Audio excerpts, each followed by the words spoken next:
talking ball with those guys over there. But let's jump into the first topic of the night here, Tim.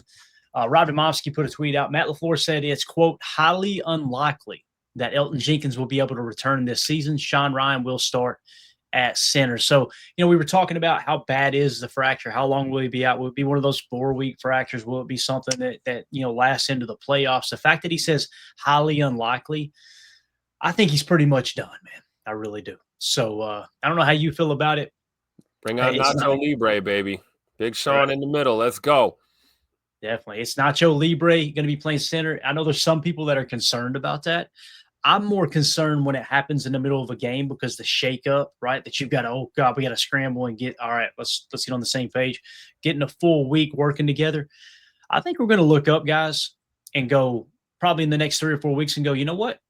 I'm not saying Sean Ryan is a better player than Elgton Jenkins. That would be crazy to say that.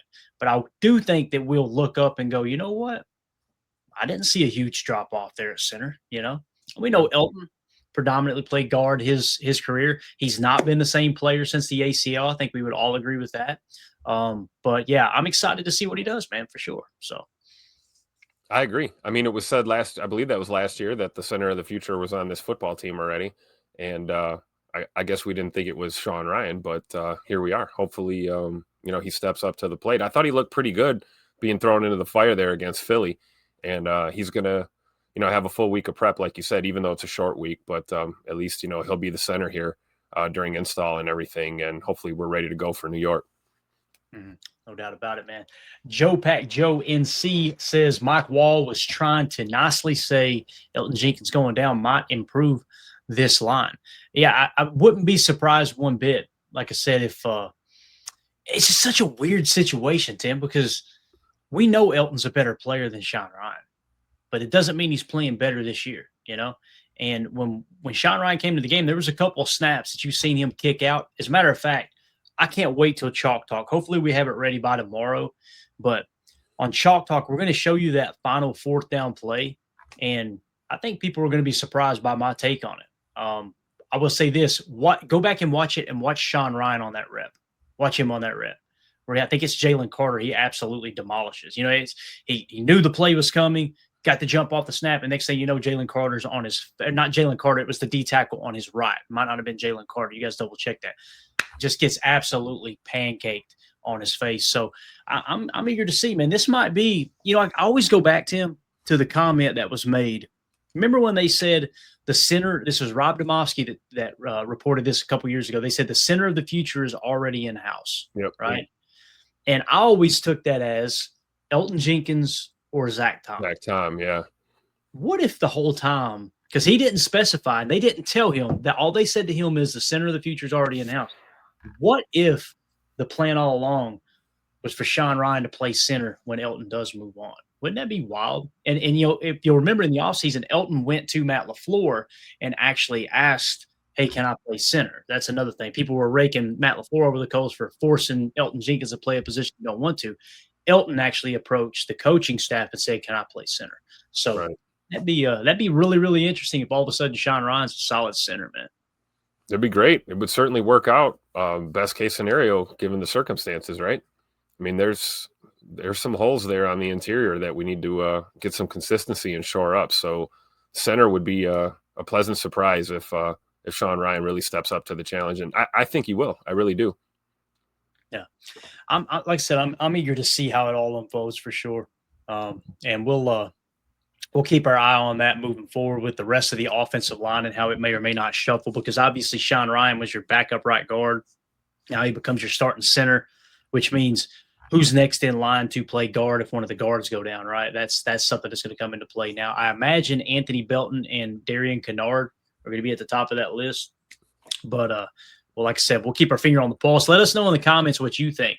How do you feel about our boy Sean Ryan taking over at center? Do you think it's going to help the offensive line? Do you think it's going to be a huge drop-off? And listen, if there's people out there that say, no, man, there's no way Sean Ryan can play to the level of Elgton Jenkins, I can understand that. I can.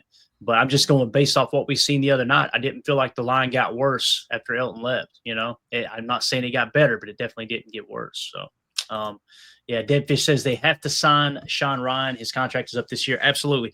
And again, that comment was made 2 years ago, Deadfish, and that was before Elton Jenkins asked to play center. So I'm wondering if that changed things, right? Now, all of a sudden, that would explain why you were trying to rotate Sean Ryan and Jordan Morgan at right guard because they liked Sean Ryan that much. But would also explain why you didn't take a swing in the draft at a center and you didn't sign Drew Dahlman in free agency.